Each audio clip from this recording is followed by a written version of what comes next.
Hello, happy Friday. It's Friday 20th of May and it's after 7 o'clock in the evening, and one of the really good things about this this time of year is that we still have light up until about 9:30. So I've just had a shower. I've got so much to share with you. I thought I'm just going to sit down and have a chat with my friends. So here we are. How are you? Are you well? If you've been here before, you're so welcome. Welcome back. Nothing's changed. Grab your cup out of the cupboard and get yourself a drink. There's some ice in the freezer as well if you fancy a cold drink. But for our friends in Australia and New Zealand, the kettle is brewed. Your slippers are still in the basket. If you're new, I know we had quite a few new friends join us here when I did that vlogging series in April.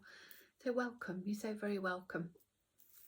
This is when I just sit down and talk about all my crafty endeavours, and which is generally speaking knitting with a little sprinkle of crochet. But this time we've got quilting, we've got knitting, we've got sewing, we've got cross stitch, got all the things. So yeah, let's have a catch up.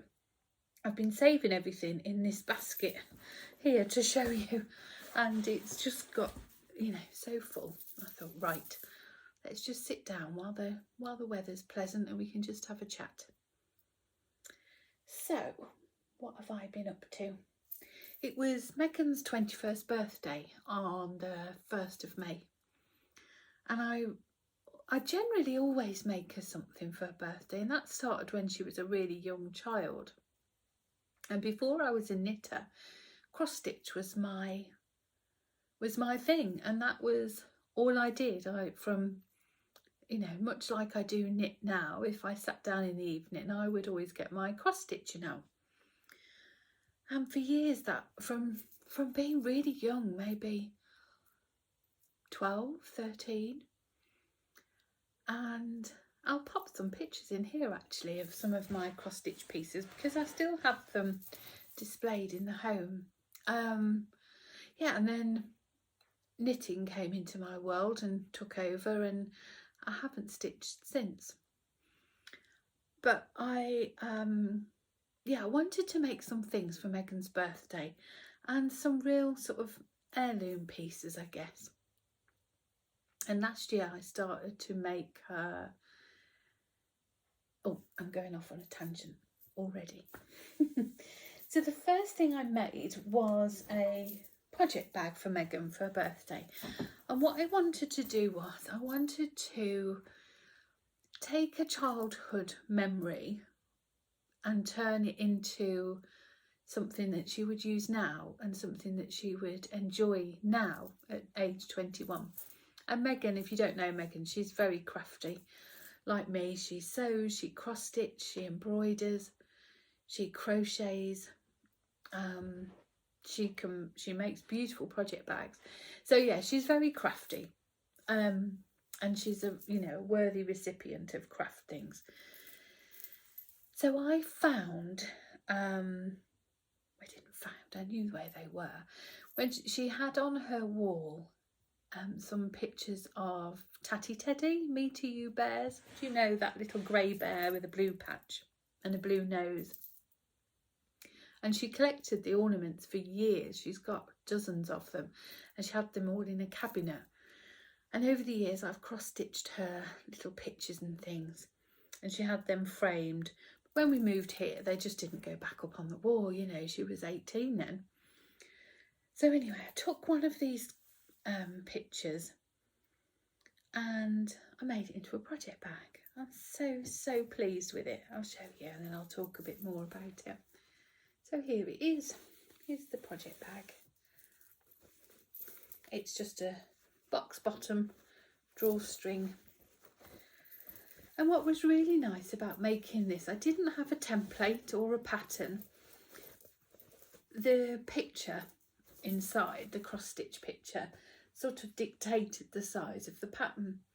And I've had great fun playing around, determining the best sort of, I knew I wanted to do sort of a log cabin style border around, and I had this striped fabric in my stash. It's a Sophie Allport fabric. It's one, when Megan makes project bags, she very often uses this as the sort of bottom half, and then she has something more printed on the top. So we had plenty of this fabric, and I thought the grey obviously complemented the bear well. And these little mini charm squares I just had in our craft cupboard, in our sewing supplies. So yeah, I sort of bordered it with that, and then on the back it's just the plain grey, and inside's just plain grey lining. I didn't interface it, it hasn't got any wadding, you know, I just wanted it to be squishy. I'm so pleased with it. I was really proud of how it came out. When I've made bags before, I have followed YouTube tutorials and things, and I've used dimensions that the creators of that content have given. So to be able to play around with fabric and just come up with something that worked for the central piece, I was really pleased with it. And Megan loved it, and she knew straight away where the bear had come from. Oh, isn't it lovely? I've got a couple more of these small pieces of embroidery that I've done for. I've done a Christmas one and another one holding a big red love heart. So I suspect I shall do the same, because they're just sat there, you know, they're just sat in the cupboard. So I think I'll do the same for Christmas. I'll make her another one and use it. Oh, I wondered what that was. It's the window shutting. Utilise it into something that she'll enjoy using now. That was one of the things I made for her birthday.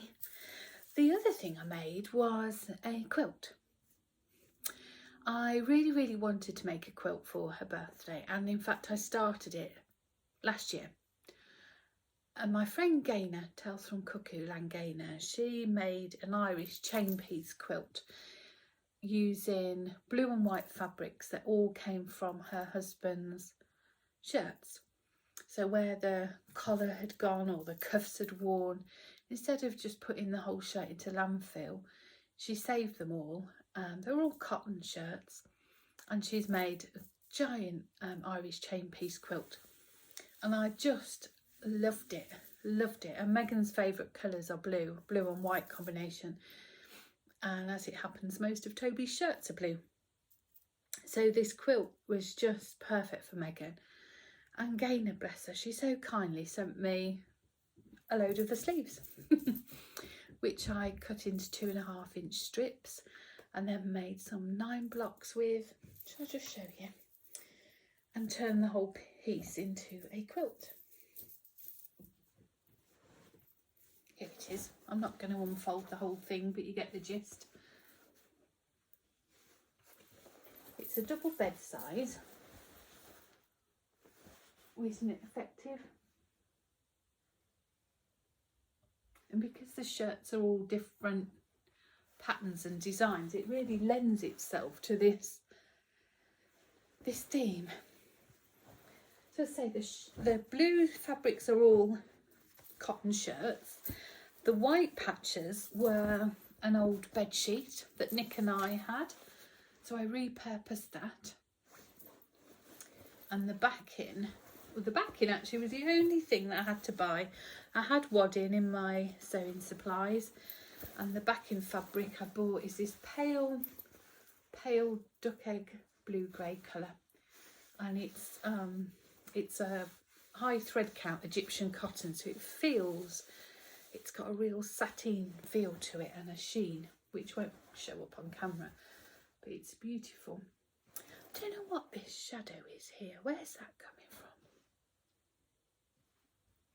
It's probably my iPad. Oh well, we'll work with it. What's Jeff doing?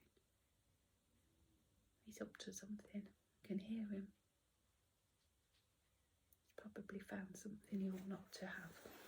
Anyway, so I had to buy that. And that again, I just bought a flat bed sheet. from Dunelm Milne. I think it was £35, and that was all I had to buy. So this whole quilt cost me about £35. And again, it's an heirloom piece, isn't it? What I love most about it, well, there's two things. Because the shirt fabrics have been washed and worn and washed and worn, as has the white bed sheet, already this quilt has a softness and that worn vintage quilt feel to it, which I love. I love that. I think the best quilts for me are the ones that have been aged. And when I've only ever made one other quilt, so I don't have a vast experience. But the best part is when you throw it in the washing machine and the tumble dryer, and it comes out with those crinkles. Well, these already have an element of that because they've all been washed and loved and worn. The other thing that I love about it is the connection it gives me to my friend, to Gaynor, knowing that all these fabrics have been washed and ironed by her on a weekly basis, and they now take pride of place in my home. Just brings me enormous joy. I love that. I did actually start going around some charity shops and to get some more blue and white shirts to make another quilt, and I will, because I really enjoyed it. I do plan on doing some more quilting. I'd like to make one for our bedroom here next. In fact, I've got a few quilty plans coming up because I'm in a little quilting circle with a group of friends, and the aim, I think, for that is to make an English paper piecing quilt with no end date whatsoever. Absolutely no end date. If it, it could be years and years long. That's not the goal. The goal is just to spend time with friends and enjoy some slow stitching. I haven't started that yet. I've got some other quilting plans that I would rather do first, and this design is one of them. So I'd like to do another Irish chain piece for up here, for in our bedroom, in sort of dusky greys and mauves and obviously some pink. So yeah, that was two of my non-fibre yarn related crafts. Oh, why is Jeff barking?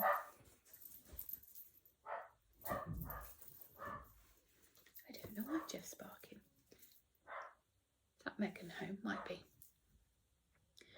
Some of the other things then, some knitting. Is that Jeff? Amazing Megan? I don't know. I'm going to try and ignore him. Nick's downstairs. So we have been knitting away, Nick and I. I've shown this before, so I'm not going to talk about it in great detail, but Nick made the Freddie Cowl. This one's either for me or my mum for Christmas. I don't know who will get this one, but it's a Freddie Cowl. And then he made Jeff a little cowl.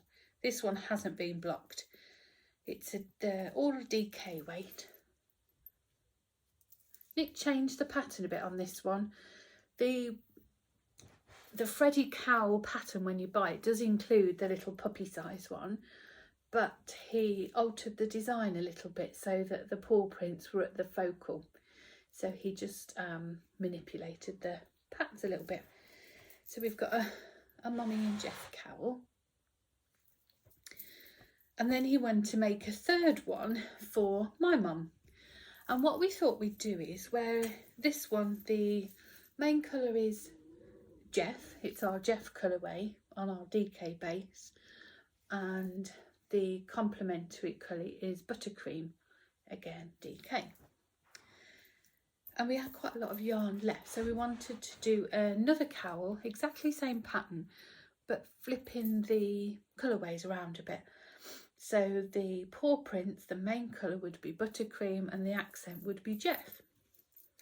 Now Nick and I kind of thought that they would look really different, and it was yeah, we were quite excited to see what a difference it would make flipping the colours around, and we thought that we would instantly go, oh my gosh, isn't that amazing, the difference, and I much prefer A over B.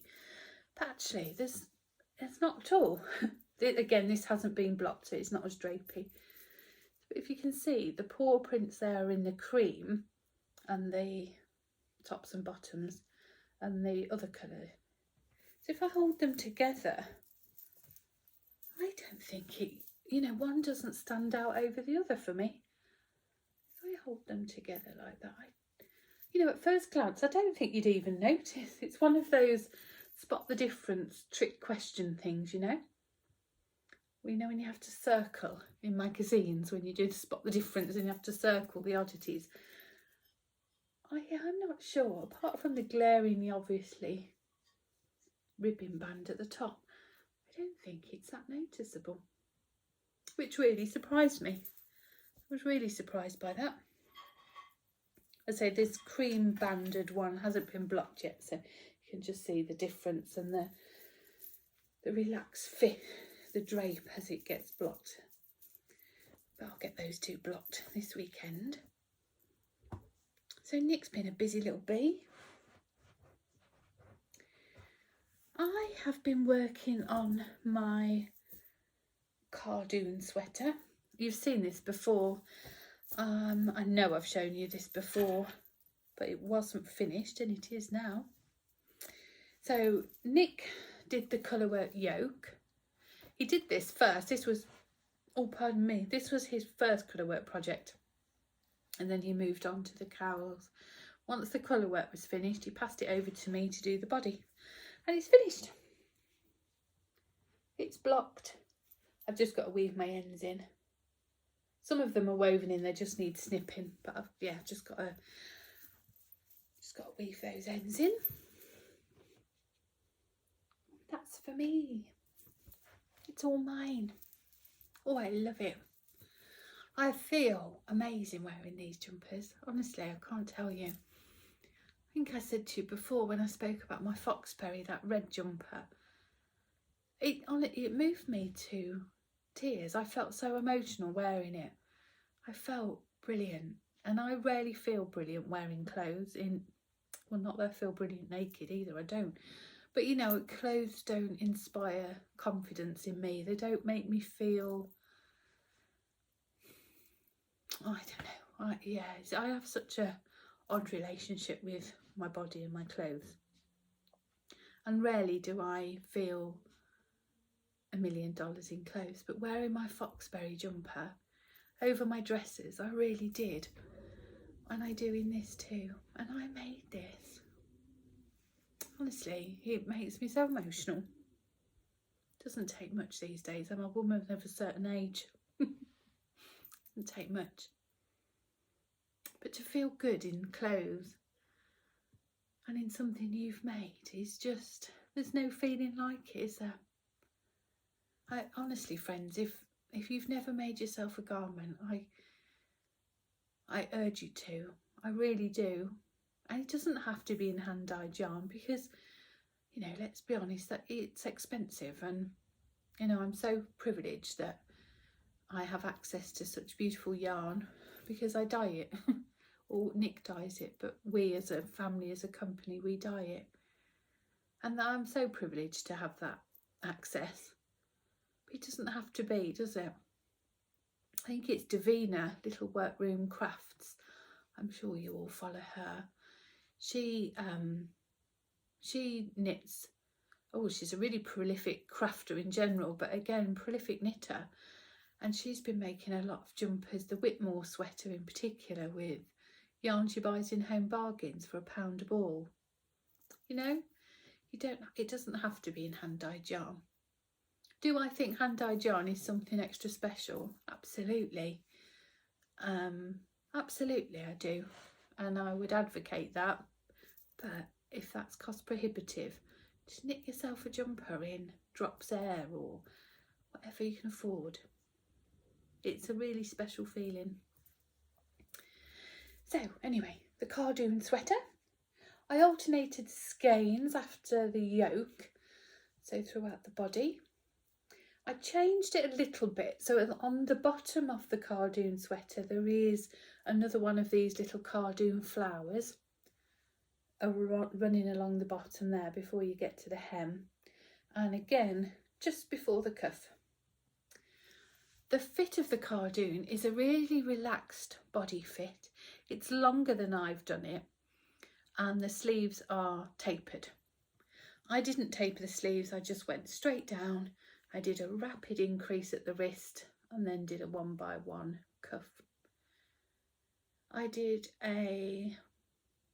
just a sewn bind off on the cuff. The reason I missed out the colour work on the bottom, I've made this to go over my dresses.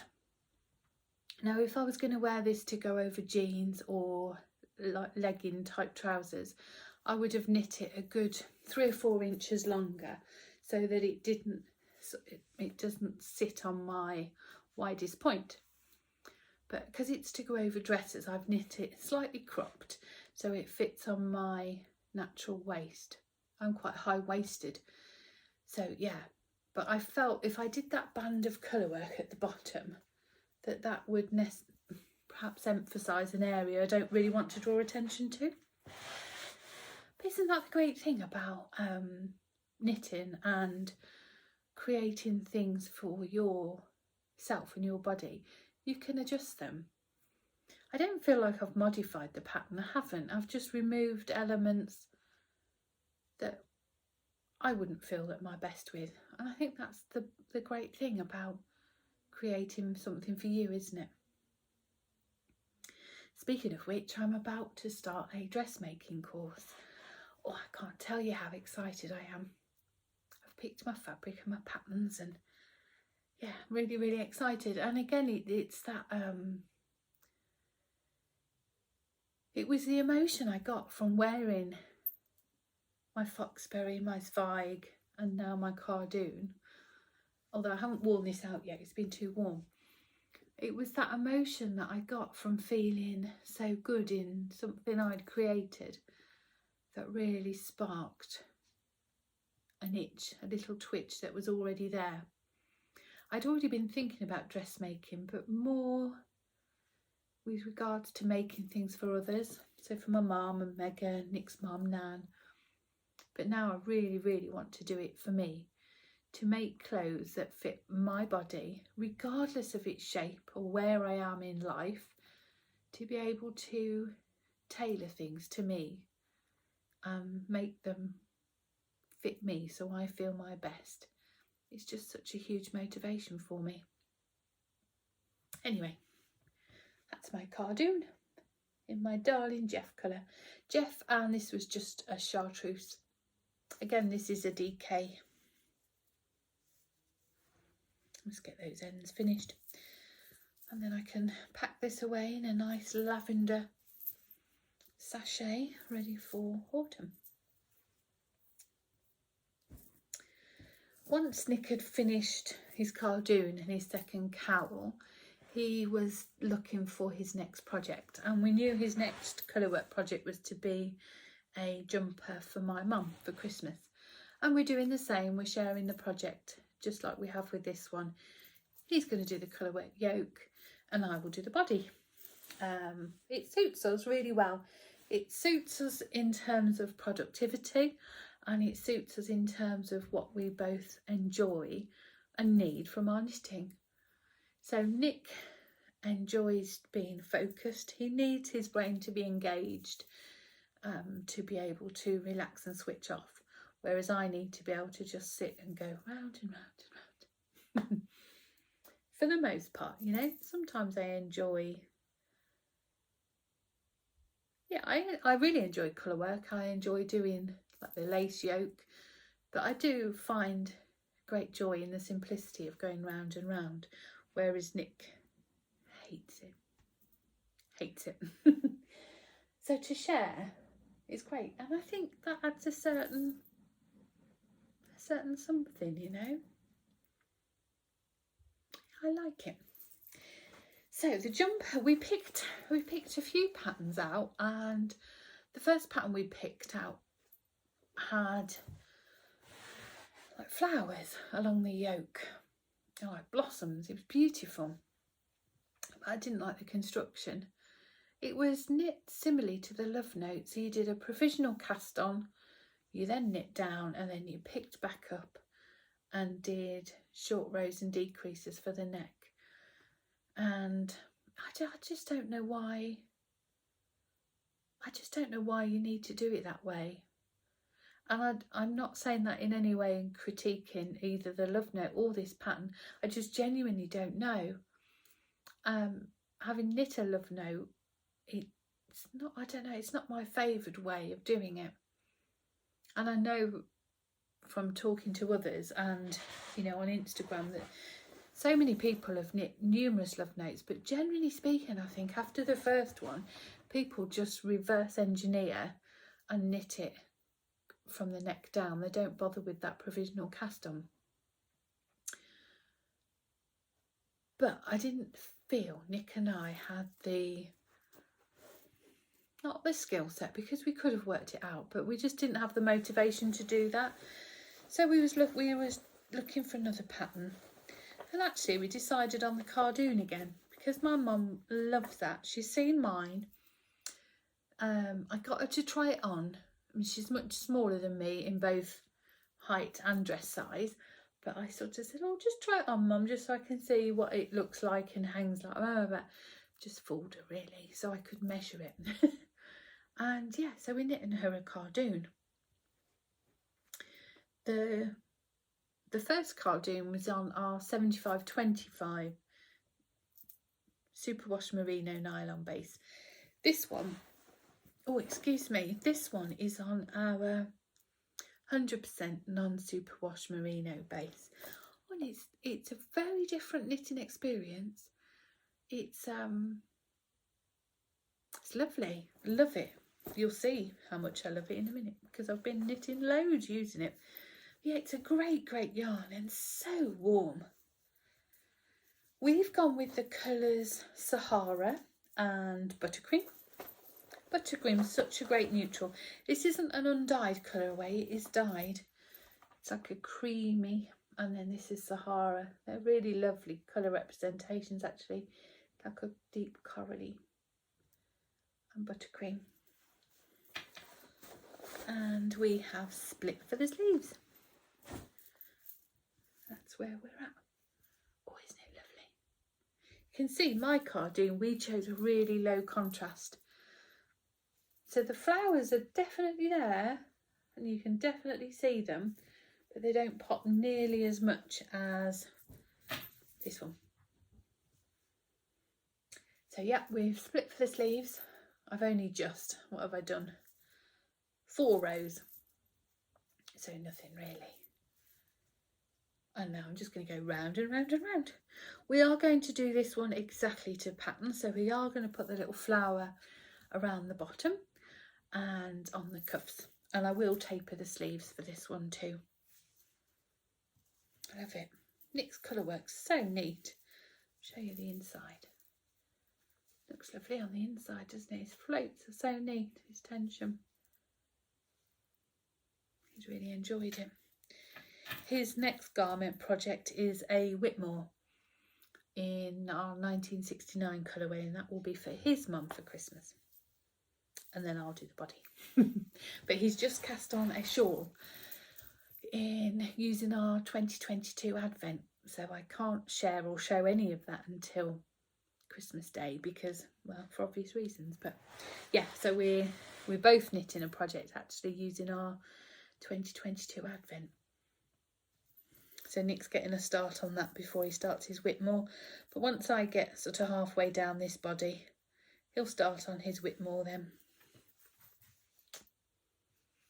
Yeah, that's a cardoon. I wish you could feel this yarn. It's amazing. It's so soft. So soft. We've been busy little bees, haven't we? I'm tidying everything away as I go, because it's what time is it now? It's about 8 o'clock. But the good thing about summertime is that I just had a shower and I've been collecting all these things, as I say, to show you. Just jumped out of the shower and I thought, I'm going to sit with my friends. And the weather being so clement means you can do that, apart from these shadows, but it's okay. I'm not a professional podcaster. I know I'm Shropshire's premier vlogger, but I am not Shropshire's premier podcaster. For anybody new here, that is very much a self-titled name. I gave myself the name Shropshire's premier vlogger because I thought it gave me more kudos, more prestige when it came to my bid to be on Strictly Come Dancing. So in the UK, the last 3-4 years now, there's been a YouTuber, an influencer on Strictly Come Dancing. So I gave myself the title of Shropshire's premier vlogger. I do incredibly infrequent vlogs and podcasts in the bids that one day I'll be strutting my stuff on Strictly Come Dancing. I've even appointed myself a manager now, my lovely friend Olwyn. She's mad as I am. She encourages me endlessly, and together we're going for the Christmas special, just as a little test the water, and then we'll go for the full season. You'd all die of shock if ever I came strutting down those stairs and Claudia said, "And dancing with is Shropshire's premier vlog." You'd all die, wouldn't you? Can you imagine? You'd choke on your chips. So what else have I been working on? Let's have a sip. Cheers, friends.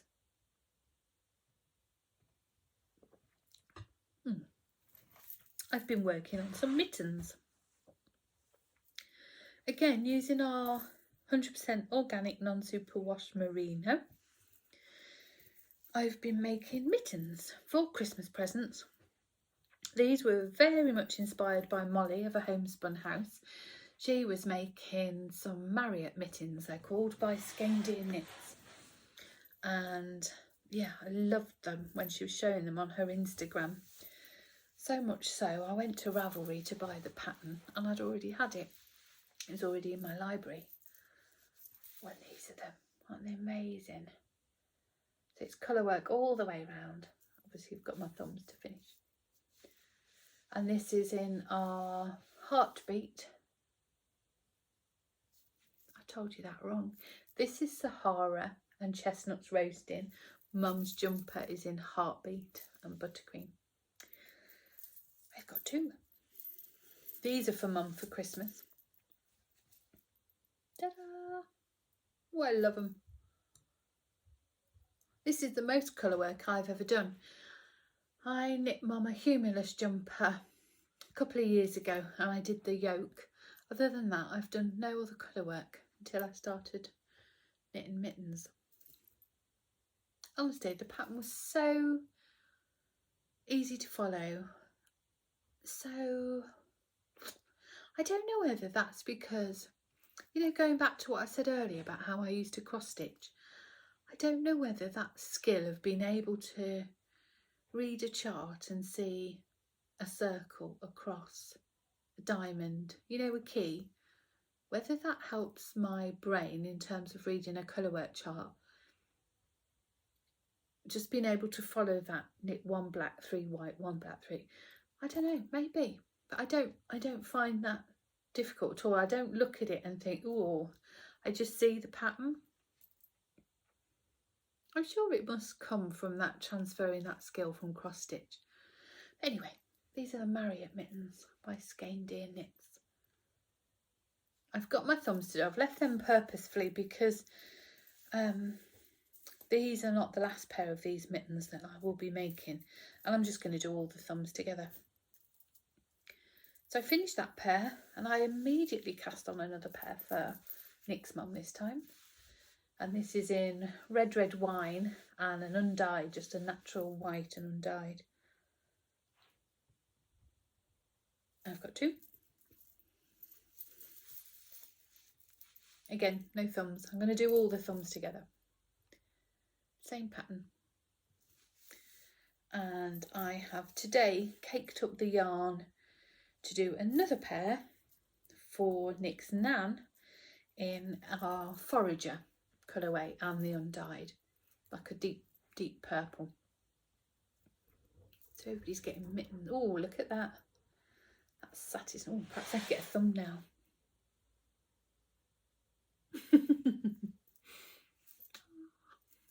You know it will pick the awkward one. It's such a lovely pattern. So enjoyable. And I've been knitting them on, I think this is what's made it so particularly enjoyable for me. I've been knitting them on my little Addy sock wonders. And that, I think, well, I know that's what's making it so enjoyable for me. I don't use DPNs. I'm a magic loop knitter if I need to go in the round.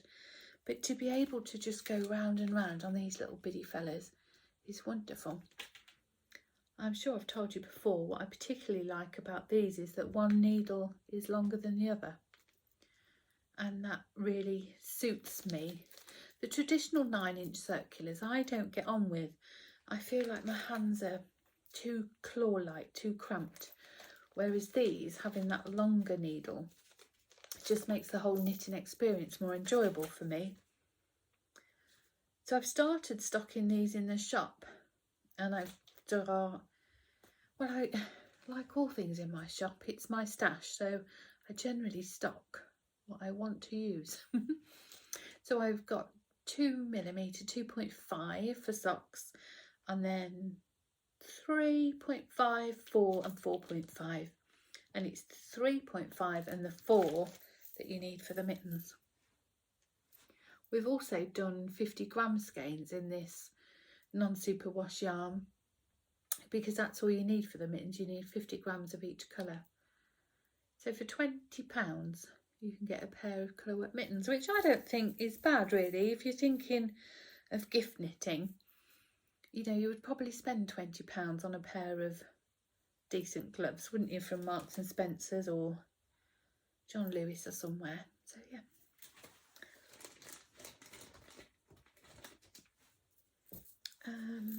They've all been living in my little basket. I bought this basket at Perth Festival of Yarn. I'm not sure what the stall holder's name was now, but all he sold was baskets. I love it.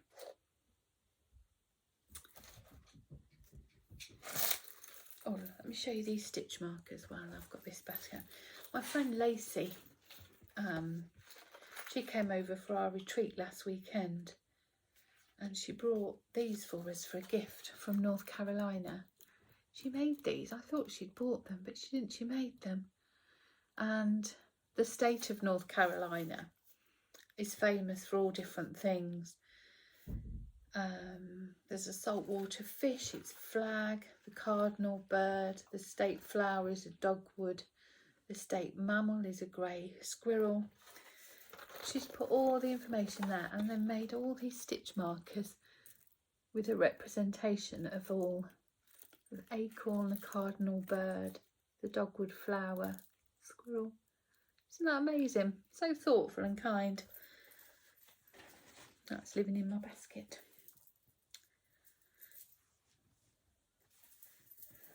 I finished a pair of socks, but I'm sure I've shown you these before, so I'm just going to flash them at you.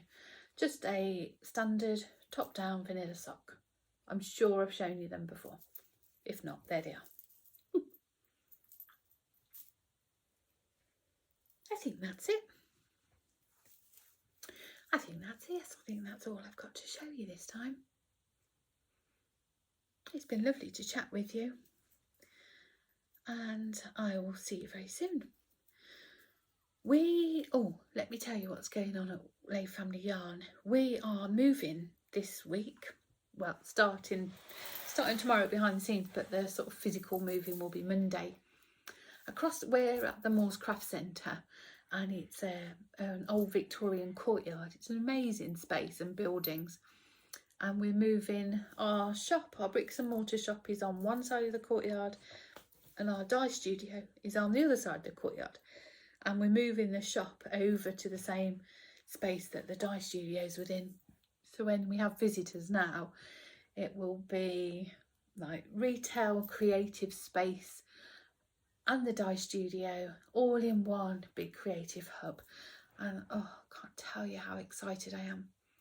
It was never our intention to be in two separate buildings. It's just the way it's worked out, you know. You evolve as a business and you grow and develop, and as the opportunity came to get the bigger space for the dye studio, we took it, we grabbed it with both hands.